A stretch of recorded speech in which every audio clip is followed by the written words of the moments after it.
This is CBC Here and Now.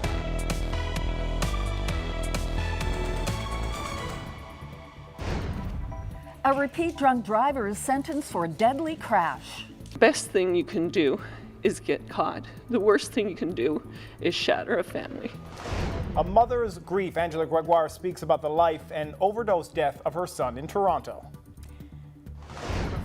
22 Minutes scoops up this Corner Brook comedian Trent McClellan will be on the air next season. I know, this is getting ridiculous. We need some warmer weather in the east, and we may soon get it for a day. Details are coming up. Well, he's been behind the wheel drunk many times before. Today, George Whalen from Thornlea was sentenced to 7 years for drunk driving and causing the death of Jane Newhook. Now, after the sentencing, Newhook's family reacted with powerful emotions. Here Now's Mark Quinn reports. 67-year-old George Whalen has been convicted for drinking and driving more than half a dozen times, dating back to the 1970s. Today, appearing by video from the Stephenville jail, he showed no emotion. Judge Donald Burridge said Whalen had no business behind the wheel of a car last summer, and it's nothing short of a miracle that he hasn't hit someone before. It's too much. It's too much grief. Jane Newhook was 83 when she died last July. Her family is disappointed with the sentence. They say more time could do nothing to reverse their loss, but it could keep Whalen from driving for longer. We lost our mother, and I wasn't looking for harsher sentencing because out of any sense of revenge, but we need to keep communities safe. We need to keep people who have a record of drunk driving from getting behind the wheel. Whalen drank 12 beer and some rum before his car slammed into Newhook's near the town of Thornlea. Newhook's family said people who drink and drive should think carefully about its potential impact. I don't believe that any drunk driver leaves the house to kill somebody. But they got to realize that when they make that decision, When they make that choice to get behind the wheel, this is what can happen. For those people who choose to drink and drive, the best thing you can do is get caught. The worst thing you can do is shatter a family. And we're shattered. After the deadly crash, Whalen apologized to the Newhook family and pleaded guilty. He said part of the reason he drank is because he was grieving the recent loss of his own wife. Mark Quinn, CBC News, St. John's. It is one of the hottest topics in the St. John's area. How darn cold it is. April and May were freezing, and June is off to an awful start. Now we're 15 days from the start of summer. Some people are wondering how we are surviving. Here now, Cease Harris spoke with a motorcycle rider who's having a terrible time staying warm while chilling on his bike. Ian Hodder is ready to ride. He's got all the gear, helmet, jacket, and mitts. All the stuff that's supposed to keep him warm. Extremely cold, and you quickly realize that there's the wind factor. So yes, it has been very cold. So yeah, I've been reluctant to go out, even on sunny days, reluctant to take the bike out. Hodder says normally by Victoria Day weekend he's riding his motorcycle. On May 2-4 this year, there was a winter storm. April had cold, strong northerly onshore winds. That's why all those icebergs and sea ice.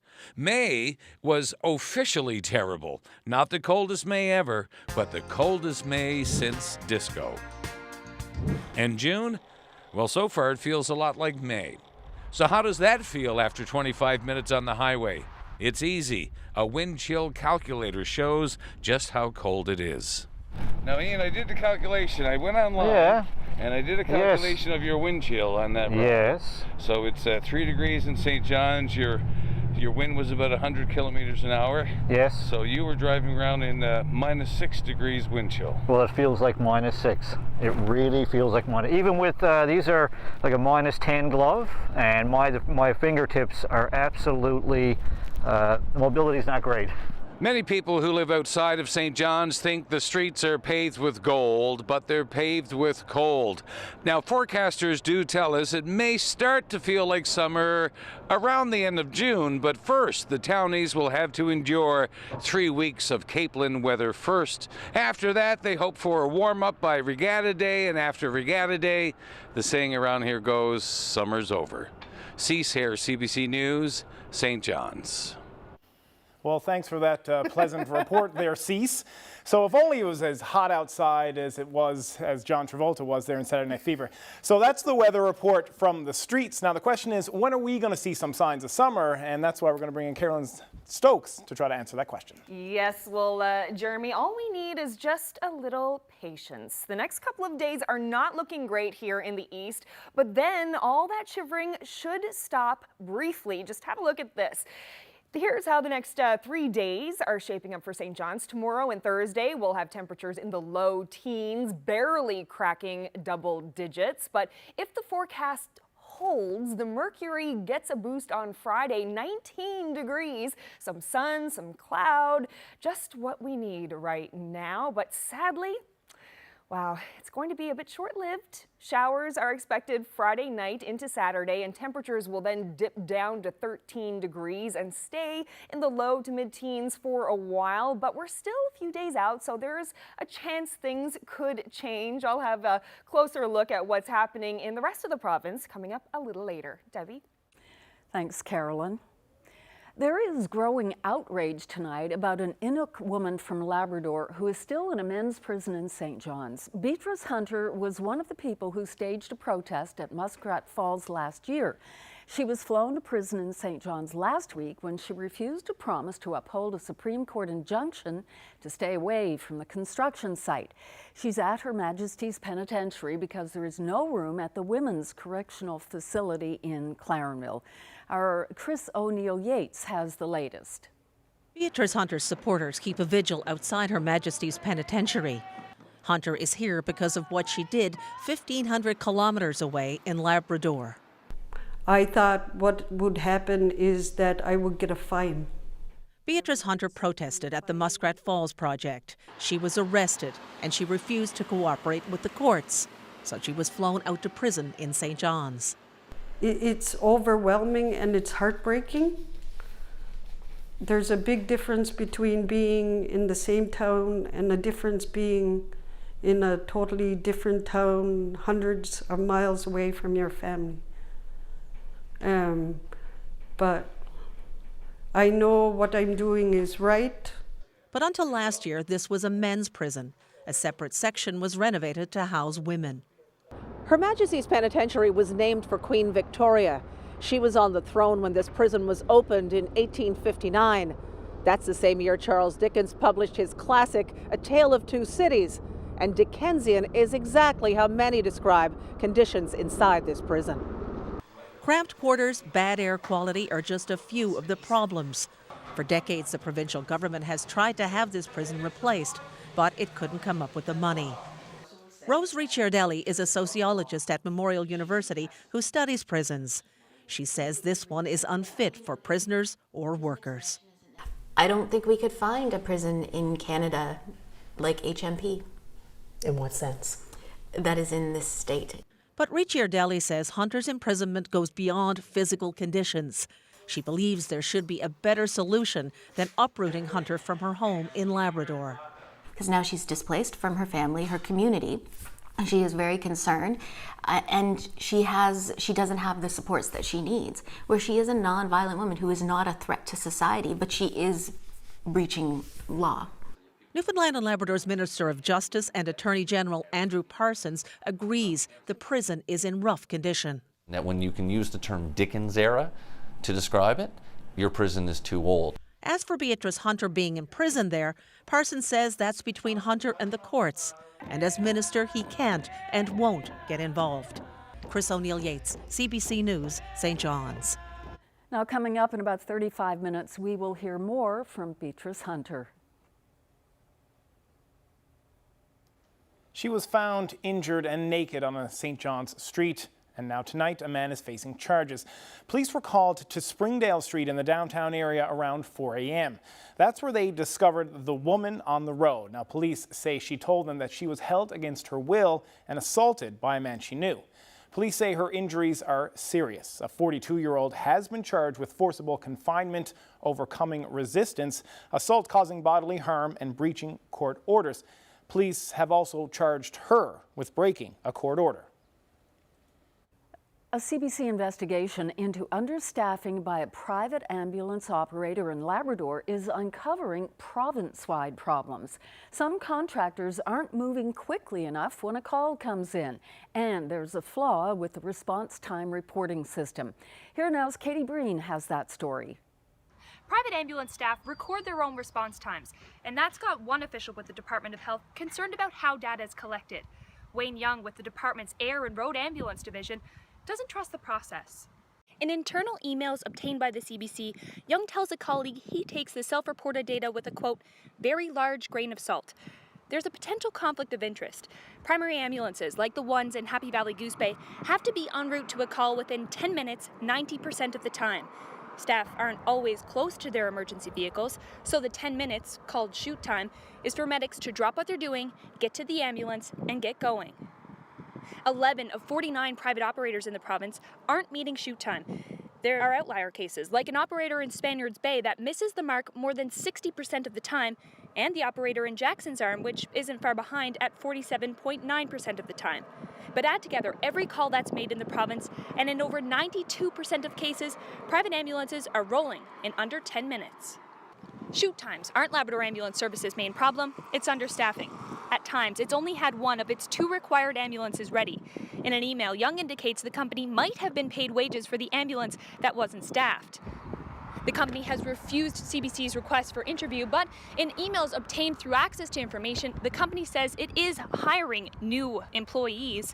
In the meantime, private ambulance contracts are up for renewal. The Department of Health is investigating the private ambulance system. Katie Breen, CBC News, Happy Valley Goose Bay. This artist's drawing of a new farmers market for St. John's will soon become reality.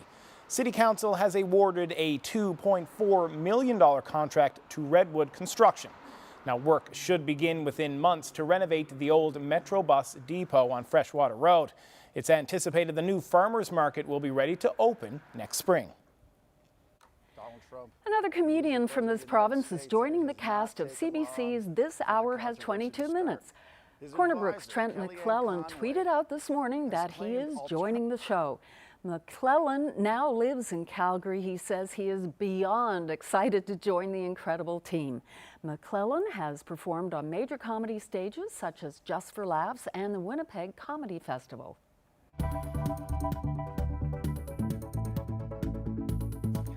Up next, we'll take looks at signs that suggest momentum in the offshore oil business will continue. It's in the form of some pretty sophisticated survey equipment. And later, we'll take you to Her Majesty's Penitentiary to hear from the Labrador woman who won't agree to court rules about protesting at the Muskrat Falls development. Beatrice Hunter tells us her side of the story.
This weather update is brought to you by the Take Charge Business Efficiency Program. Over 400 businesses have saved energy and taken charge of their bottom line. Find out how you can too.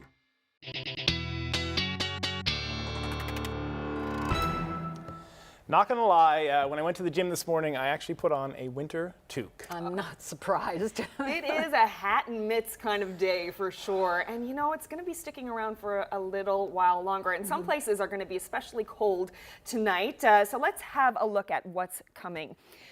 This is our this is a summary of what's to come for the island and for Labrador. There's a frost advisory in place for much of the island tonight. So if you have frost-sensitive plants, then you'll want to take them in this evening. I'll get into the details of who's affected in a moment. Lab West enjoying some lovely warm weather right now and some sunshine.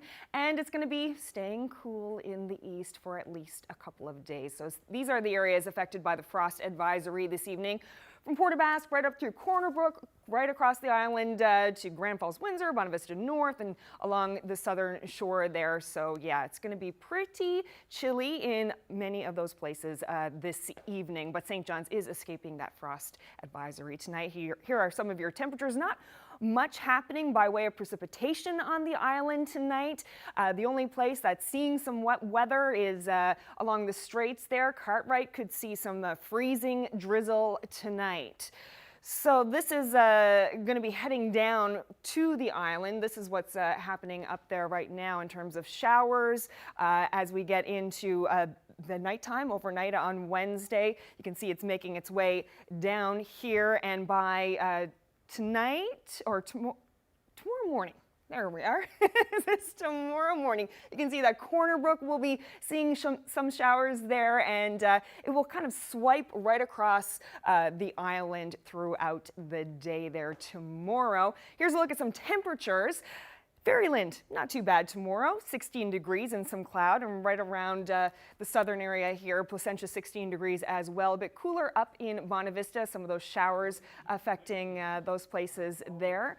In central Newfoundland, you can see some nice double-digit temperatures. Harbour Breton, 15 degrees, but you can see those showers will be affecting some of those places tomorrow. Much cooler up in the northeast, Twillingate getting up to just 3 degrees tomorrow. On the west coast, you can see wind isn't really much of a factor right now. There will be some of those showers affecting the west coast, but it'll be like the afternoon, around noontime. You may see a little touch of wet weather. Temperatures in the mid-teens in that area. Up along the straits and along the coastline there in Labrador, pretty cool temperatures, 6 degrees as the high in Cartwright tomorrow with cloudy skies. And as you move up along the coast, it's a similar story, just 8 degrees in Nain tomorrow with a mix of sun and cloud. And Labrador City, that's the place to be tomorrow. That's the warmest place, and there'll be some cloudy skies, but overall it'll be quite nice there tomorrow at 19 degrees. Here's a quick look at St. John's tomorrow. Not much happening, cloudy skies. We start off with 6 degrees, goes up to 9, and then back down to 5 degrees in the morning. But there is some good news to come for St. John's and the Avalon. Mentioned it in the first block back there, but we'll have a closer look at your long range coming up a little later. Jeremy? You might already think the offshore oil sector in this province is on a roll.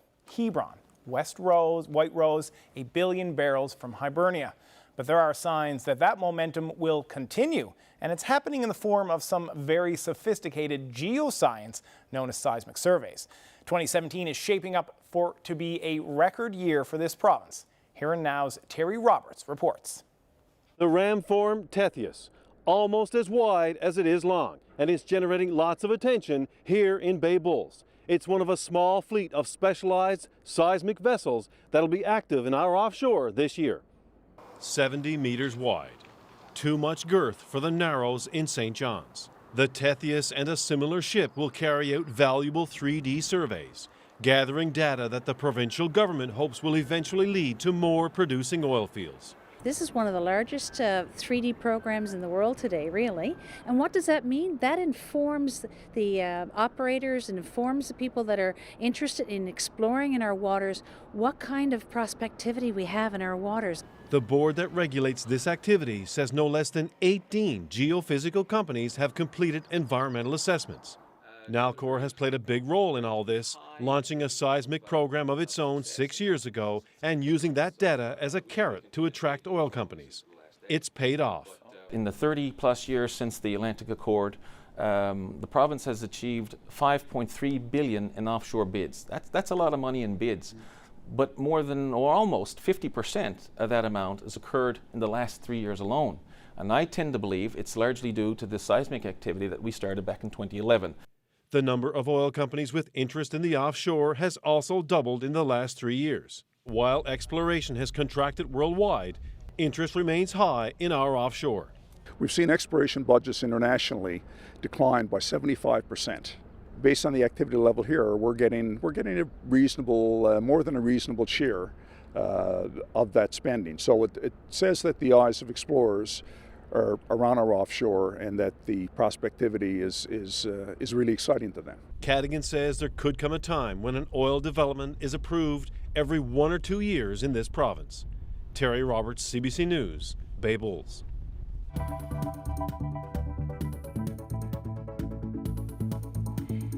In a few minutes, we'll have a heartbreaking story from Labrador about a mother who loved her son but couldn't save him.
Welcome back to Here and Now. And tonight, a mother's grief after the loss of her firstborn child. This February, a young homeless man died in the bathroom of a KFC restaurant in Toronto from an overdose. His name was Pierre Gregoire. His mother, Angela, lives in the Innu community of Sheshatshiu. Although they lived far apart for much of their lives, they walked a very similar path. Both moved from Labrador to Quebec. Both went through the foster care system but stayed in touch with their biological parents, and both battled substance abuse. Angela Gregoire sat down with the CBC's Bailey White just a few weeks after the death of her son. She's grieving and she's searching for answers. My boy called me on Valentine's. He died on the 15th.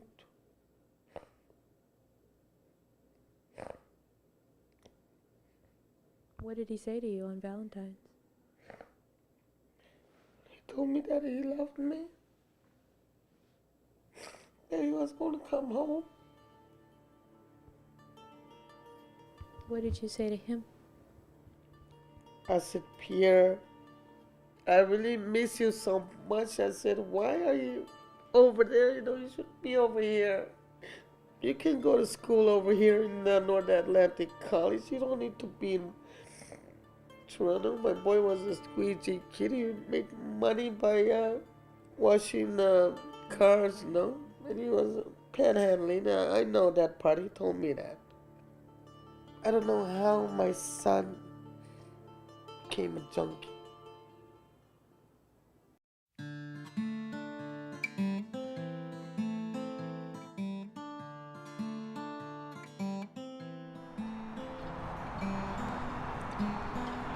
So overall, your childhood was pretty happy, or no? Oh, my childhood.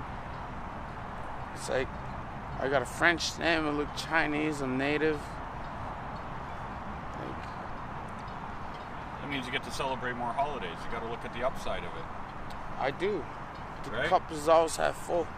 Yep, you always got to see it half full. That's absolutely right. Yeah, but you know, like that's the thing. Like looking at the past, it's like it's just gonna bring you down. Yeah. Because the past is always behind you.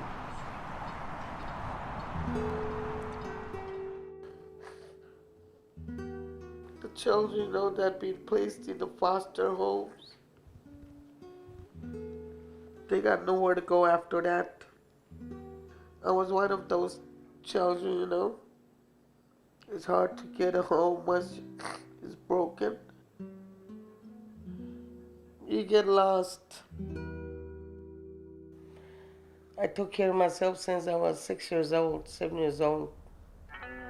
When my mom left, that's, you know, like, stayed with my brothers in a big house. My brothers, they took care of me.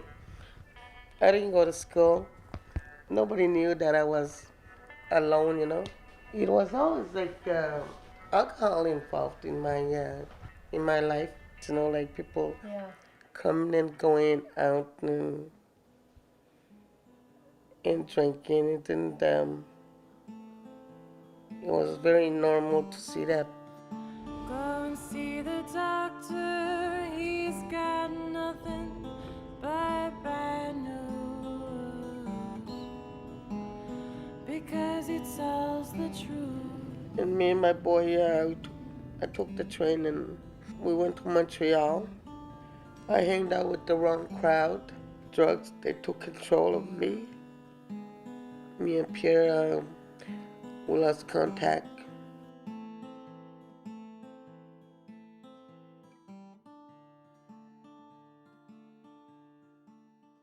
They told me that my son is better off without me. I believe that in my heart, that if I have to be separated from my son, that it would be best thing that I'm not there. And that was the biggest mistake that I ever did in my life. Did you grow up in Toronto? No. No? A little bit, sometime. Yeah, where did you grow up? I grew up in Ganawage. In where? Ganawage, Quebec. In Quebec, okay. Did you grow up with your parents? No. No? Well, yeah. Yeah?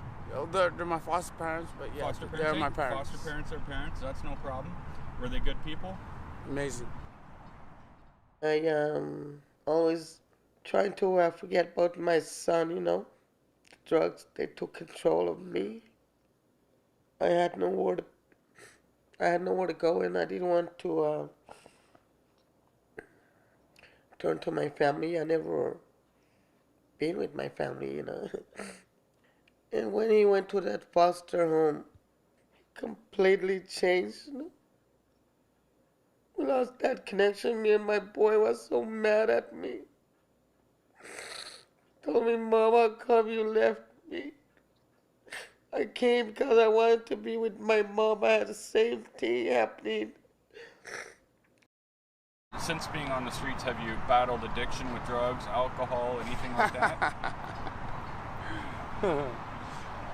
Yeah. Yeah? Yeah. Everybody loved Pierre. He was always laughing. I see him a couple of times, you know, sad. And I asked him, I said, Pierre, there's something wrong in here, you know, there's something not right. You were very happy where you came from, you know, but there's something like you're not telling me. He said, Mom, you know, I love you, Mom. Happy Valentine's. I said, Pierre, what are you doing over there? You know, like, come home. And he said, I'm coming home, Mom, you know, like. He was very loving and very, very sharing. And if I had to see him one last time, just sitting here and remembering the beautiful baby I had, it's like a picture that will never be erased from my heart, you know. My son will always be my boy, even though he was gone.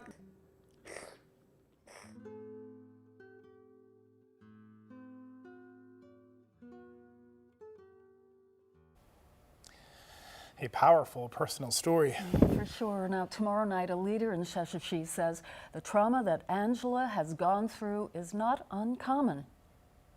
Safe to say, I think there's like 3 generations of people that have been involved in the system from day one. Their children are involved, their grandchildren are involved in the systems. I'm one of the results of that. If my father was alive, you know, he would tell you the story about what he did to me in terms of his abuse. And I'm thankful that you know, that I had to confront him about that, and I had a good conversation with him about that in terms of when I became an adult. And I didn't realize the trauma that he also went through, and it was a generational trauma. And you know, when I heard his stories, it made a lot of sense.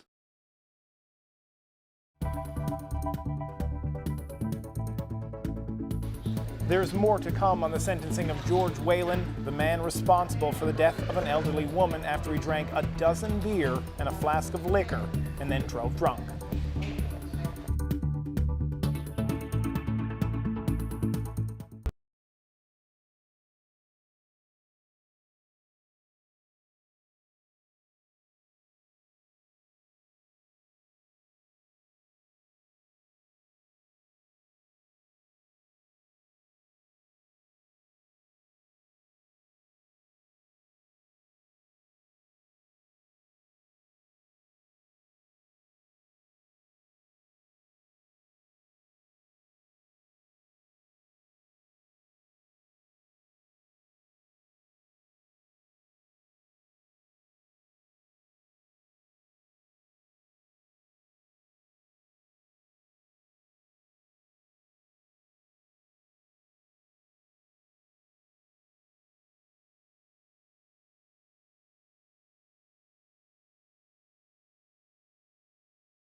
She is an Inuk woman from Labrador who's been at Her Majesty's Penitentiary, a male prison, for the past 5 days, ordered to be taken into custody for refusing to stay away from the Muskrat Falls project site. Beatrice Hunter's next court appearance is on Friday. Now, Hunter's story has garnered local and national attention. Today, she spoke with On the Go's Ted Blades from inside HMP. Here is an excerpt.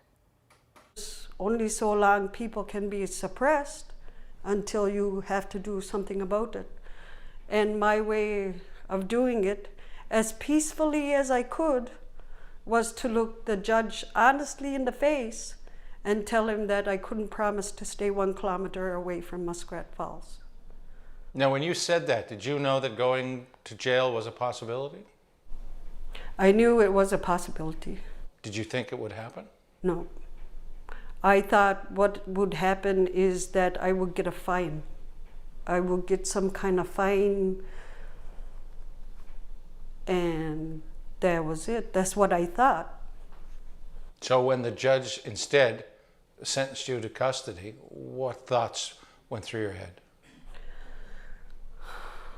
I was a little scared. I had tried to tell the judge that what I was doing I felt was right in my heart, but he wouldn't even give me a chance to speak, and I told him that he was a bully, and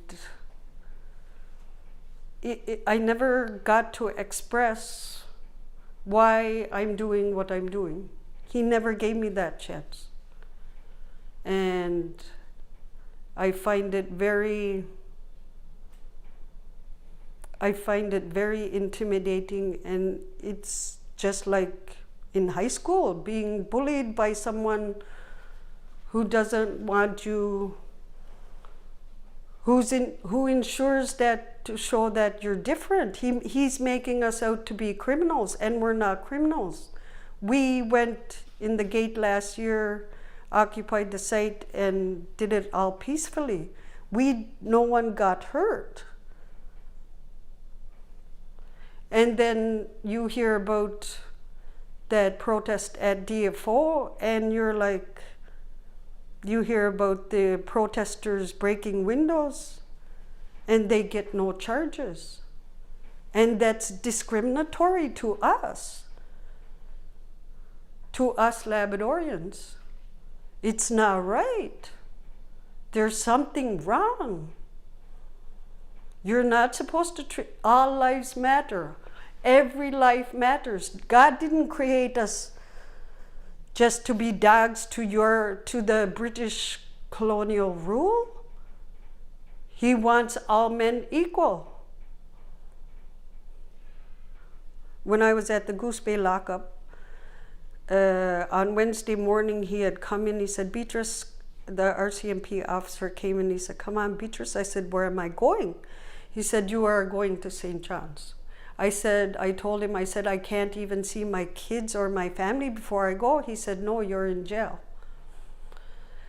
And then I said, that's cruel. I can't even see my family or my kids before I go. And then they put the handcuffs on, and then they put me on the plane. And when the plane had taken off, that's when I started to get scared, because you hear so many times in Western Canada that Aboriginal women go murdered and missing all the time. And I was like, whoa, I hope this doesn't happen to me.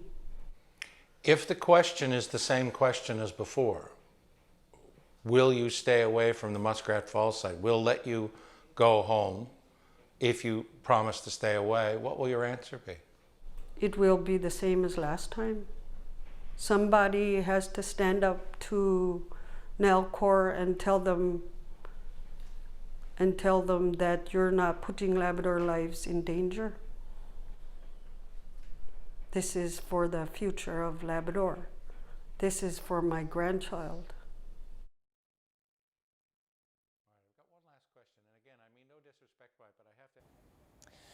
More on our top story now. Today, a judge in St. John's sentenced George Whalen to 7 years for a drunk driving crash that killed Jane Newhook. Whalen had racked up 7 drunk driving related charges since the 1970s. After the sentencing, Newhook's daughter, an emotional Melissa Dawn, spoke with reporters. It's been gut-wrenching every step we have to go through. It's a hurdle. A year ago today, we still had our mom. She was actually just coming back from a trip around Alberta. And had we known that we wouldn't have had her for any more than 1 more month. It's still, there's so many moments and so many days when your mind says, oh, I gotta tell mom this, or I have gotta call mom, and then you're just stopped in your tracks. And the amount of grief that you deal with on a day-by-day basis is too much. It's too much grief. It's too many. You grieve for what you've lost. You've grieved for what your family is going through. You've grieved for the things that'll never be. And Mr. Whalen was going through grief. And he chose to drink and drive with a long history of drinking and driving. And I think the judge did say it well, that most of the times when there's periods in there, it's periods where people aren't necessarily not drinking and driving, it's when they're not getting caught. And for those people who choose to drink and drive, the best thing you can do is get caught. The worst thing you can do is shatter a family. And we're shattered. The weather update is brought to you by Belltone Hearing Service St. John's, helping the world hear better.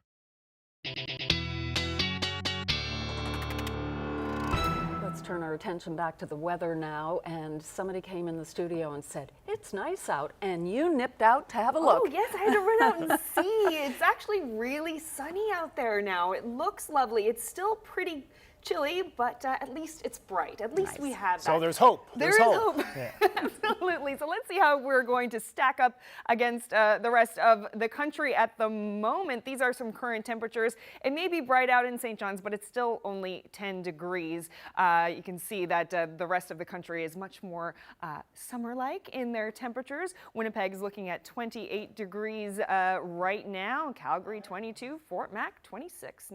Lovely. So it will be cooling down for many parts of the island overnight tonight. There's a frost advisory in place for these areas you see here, Port aux Basques through to Bonavista North and the southern coast there. So if you have any frost-sensitive plants, you'll want to bring them in tonight. So this is how Wednesday is shaping up. You can see some showers that will sweep right across the island. Pretty much everywhere we'll see a little taste of this at some point tomorrow. It's looking kind of like St. John's won't, though. Right now we have a forecast of some cloudy skies and a repeat of right now, 10 degrees as the high in St. John's tomorrow. A little bit warmer as you go in through Central. 14 degrees in Grand Falls, Windsor tomorrow, and you can see the showers pretty much right across the island. And of course, Lab City is looking great tomorrow at 19 degrees and mostly cloudy skies. So as we look ahead to Thursday, most of the action is happening in Labrador, but it's still fairly quiet. There's going to be some showers coming for Lab West, fairly quiet on the island, not much wet weather there at all. So this is our Thursday afternoon forecast. You can see we're still at cold temperatures in St. John's, 12 degrees as the high for Thursday. Getting warmer though as you move into Central and the West Coast, 20 degrees there. And Labrador on the eastern side is looking quite nice with sun and cloud, 21 degrees. And there are some showers that are coming in for Western Labrador on Thursday. So Friday, this is going to be the great day for the island. So It's going to be nice and clear. You can see the clouds are moving away there. It's going to be a bit messier though in Labrador. There's going to be kind of a reverse of what it's like now. We're going to see a 19-degree day, hopefully, and a mix of sun and cloud. And in the interior, you can see how nice and warm it is there. 24 degrees, 23 degrees on the west coast. But then western Labrador is going to be getting down to 13 degrees with a chance of showers there. So it may be looking great on Friday, but on Saturday things are going to cool down again. Right now we're forecasting 13 degrees on Saturday with some showers. Lots of showers on Saturday for the island, and not too bad in Labrador. 16 degrees there in Happy Valley Goose Bay on Saturday. But still not the super warm temperatures at all, just 11 degrees in western Labrador. And we'll have a look at your viewer picture of the day coming up a bit later. Let's meet this young man. He's our young athlete of the day who comes to us from Lewisport. Mason Wolfrey is 6 years old. He's been playing hockey since he was just 3 and spends his time on the ice with the Timbits Seahawks.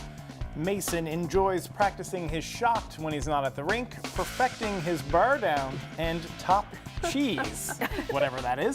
He is working hard to be like his favorite player, Sidney Crosby. Nice, congratulations, Mason. You are our young athlete of the day. I was extremely upset. My blood was boiling. I'm still very upset, but at that moment I was enraged. A Toronto family is demanding an apology for the actions of 2 police officers. The officers were caught on tape mocking a member of the family who has Down syndrome. This woman was stopped for allegedly running a red light. When she fought the charge, she obtained the dash cam footage with audio of the officers mocking her daughter. One officer can be heard describing the daughter as disfigured or different, while the other officer laughs.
Welcome back once again. A complex investigation continues in London, where police have confirmed the identity of the third attacker in this weekend's deadly assault. Investigators say Youssef Zagba was an Italian national who was born in Morocco. In 2016, Zagba was stopped at an Italian airport while trying to fly to Syria. Italian officials warned British intelligence when they learned the 22-year-old was moving to London. Today, investigators raided several homes in East London. 13 people have been arrested so far in connection with Saturday's attacks. Police in Paris have shot a man in the public square outside the famous Notre Dame Cathedral. Investigators say the man was armed with a hammer and tried to attack a police officer. He reportedly yelled, "This is for Syria." Uncertain where to flee, tourists and worshippers could be seen running into and out of the cathedral. One police officer was slightly wounded, but no members of the public were hurt. Imagine waking up from a coma to find all your possessions gone, given away by the government agency that was supposed to manage your affairs. That is what happened to one Manitoba man after he was beaten in an unprovoked attack. Now he's asking for more than $93,000 to cover his losses. Laura Glowacki has our story. Marcel Blanchette spent months in 2015 recovering from a brain injury. When he woke up from his coma, he learned that the government agency entrusted to take care of his affairs while he was in hospital ended up giving away all of his belongings. That was a victimization again. So coming out of a coma in intensive care and then dealing with reality, I was a victim again. Blanchette's affairs were under the care of the public guardian and trustee. The agency says it wasn't worth the cost of storing his items, but Blanchette believes they just wrote him off. This is my assumption, is that they thought because I was going to be brain dead that it wouldn't matter, memories wouldn't matter anymore. Now, according to the Brain Injury Association, Blanchette's experience is hardly unique. The agency represents nearly 3,500 people, more than 2,000 estates, and about $250 million in assets. Leanne Finet with St. Amant sits on a working group to discuss problems with the agency. I think that they have a very challenging role in that they may not have the capacity and the resources to be able to meet with each and every one of the individuals that they support or that they're making decisions for. For now, Blanchette is suing the public guardian trustee for more than $93,000. The province has offered him $37,000 to settle, but Blanchette is going to court. What this government department did was not honest and it was not fair. Laura Glowacki, CBC News, Winnipeg. At least 10 students who were accepted to Harvard University have now been rejected because of offensive comments in a private online chat room. The chat room was set up by some members of the incoming class. It featured everything from jokes and images about the Holocaust and minorities to sexual assault and child abuse. Details were reported in the Harvard student newspaper. Now, the school would not comment, but Harvard tells students that admission can be withdrawn if their behavior, quote, brings into question their honesty, maturity, or moral character. Experts say ocean pollution is a threat to us all. This week, the United Nations is tackling the issue. Water temperatures are rising, fish stocks are being exhausted, and plastic is clogging the seas. The UN Secretary General says the oceans are the lifeblood of our planet, but they are threatened as never before. The 5-day UN conference aims to get an agreement on cleaning up sea pollution.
So, what do you do with thousands of empty beer and wine bottles?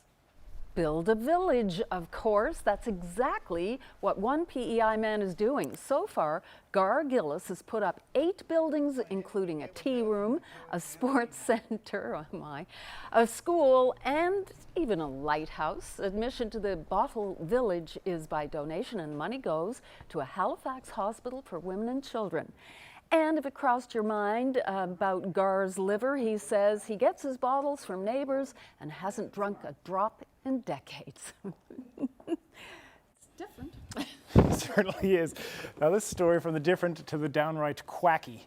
Generally, you have to be a pretty important figure to get a police escort through a city's streets, but sometimes being cute is the only credential you need. This mother duck and her ducklings got lost in the streets of Old Montreal, but an officer made sure they got back to the pond with the help of a makeshift motorcade. Quite an urban adventure, but as it seems for these birds, it's just like water rolling off of a duck's back. And did you see what that police officer was wearing? Let's see if we can see the shot. Oh, he's gone out of the shot. It was almost as interesting as the ducks. So cute.